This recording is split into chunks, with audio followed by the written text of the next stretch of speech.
आज की कहानी मेरी ताकत।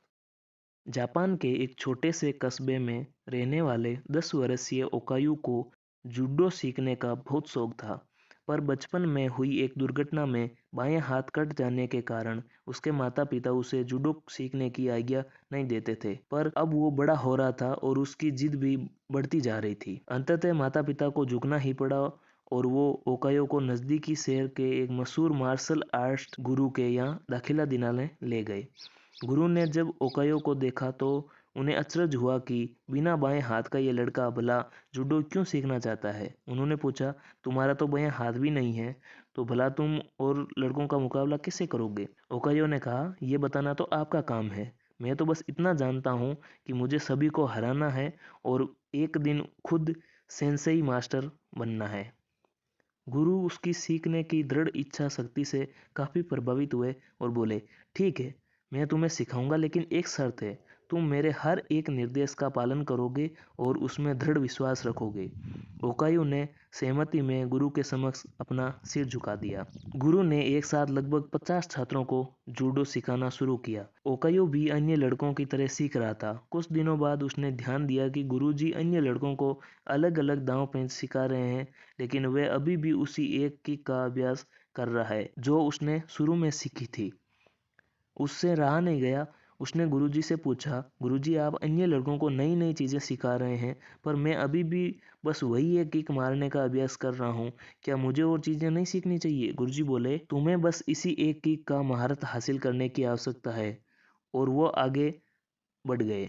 ओकायू को विस्मय हुआ, पर उसे अपने गुरु में पूर्ण विश्वास था और वे फिर अभ्यास में जुट गया। समय बीतता गया और देखते देखते 2 साल गुजर गए, पर ओकायू उसी एक किक का अभ्यास कर रहा था। एक बार फिर ओकायू को चिंता होने लगी और उसने गुरु से कहा, क्या अभी भी मैं बस यही करता रहूंगा और बाकी सभी नई तकनीकों में पारंगत होते रहेंगे? गुरुजी बोले, तुम्हें मुझ में यकीन है तो अभ्यास जारी रखो। गुरुजी बोले, तुम्हें मुझ में यकीन है तो अभ्यास जारी रखो। ओकायू ने गुरु की आज्ञा का पालन करते हुए बिना कोई प्रश्न पूछे अगले 6 साल तक उसी एक किक का अभ्यास जारी रखा। सभी को जूडो सीखते 8 साल हो चुके थे कि तभी एक दिन गुरुजी ने सभी शिष्यों को बुलाया और बोले, मुझे आपको जो ज्ञान देना था वो मैं दे चुका हूँ और अब गुरुकुल की परंपरा के अनुसार सबसे अच्छे शिष्य का चुनाव एक प्रतिस्पर्धा के माध्यम से किया जाएगा और जो इसमें विजय होगा उसे सेंसेई की उपाधि से सम्मानित किया जाएगा। प्रतिस्पर्धा आरंभ हुई। गुरुजी ओकायो को उसके पहले मैच में हिस्सा लेने के लिए आवाज दी। ओकायो ने लड़ना शुरू किया और खुद को आश्चर्यचकित करते हुए उसने अपने पहले 2 मैच बड़ी आसानी से जीत लिए। तीसरा मैच थोड़ा कठिन था, लेकिन कुछ संघर्ष के बाद विरोधी ने कुछ क्षणों के लिए अपना ध्यान उस पर से हटा दिया। ओकायो को तो मानो इसी मौके का इंतजार था।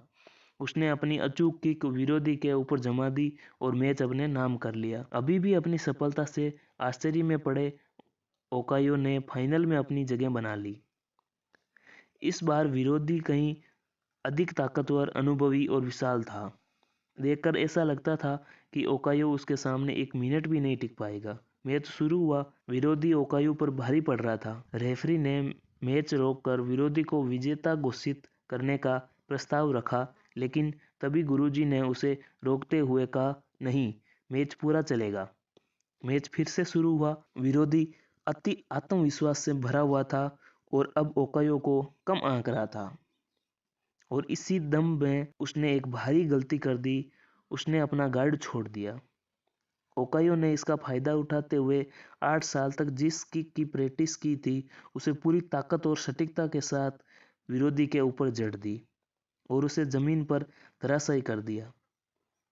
उस किक में इतनी शक्ति थी कि विरोधी वहीं मूर्छित हो गया और ओकायो को विजेता घोषित कर दिया गया।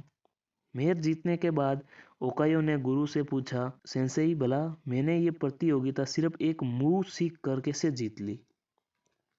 गुरुजी ने उत्तर दिया, तुम 2 वजहों से जीते।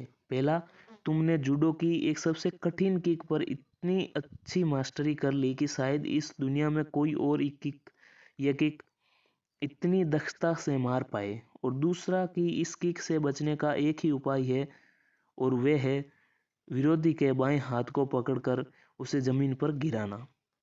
ओकायो समझ चुका था कि आज उसकी सबसे बड़ी कमजोरी ही उसकी सबसे बड़ी ताकत बन चुकी है। मित्रों, ह्यूमन बीइंग होने का मतलब ही है इम्परफेक्ट होना। इम्परफेक्शन अपने आप में बुरी नहीं होती, बुरा होता है हमारा उससे डील करने का तरीका। अगर ओकायो चाहता तो अपने बाएं हाथ के ना होने का रोना रोकर एक अपाहिज की तरह जीवन बिता सकता था, लेकिन उसने इस वजह से कभी खुद को हीन नहीं महसूस होने दिया। उसमें अपने सपने को साकार करने की दृढ़ इच्छा थी, और यकीन जानिए, जिसके अंदर ये इच्छा होती है, भगवान उसकी मदद के लिए कोई ना कोई गुरु जरूर भेजता है। ऐसा गुरु जो उसकी सबसे बड़ी कमजोरी को ही उसकी सबसे बड़ी ताकत बनाकर उसके सपने साकार कर देता है। कैसी लगी हमारी कहानी आप कमेंट में ज़रूर बताएं, और रेगुलर कहानियाँ सुनने के लिए हमारे चैनल जीजे मोटिवेशनल को सब्सक्राइब करें और फेसबुक पेज जीजे मोटिवेशन को लाइक और फॉलो करें। धन्यवाद।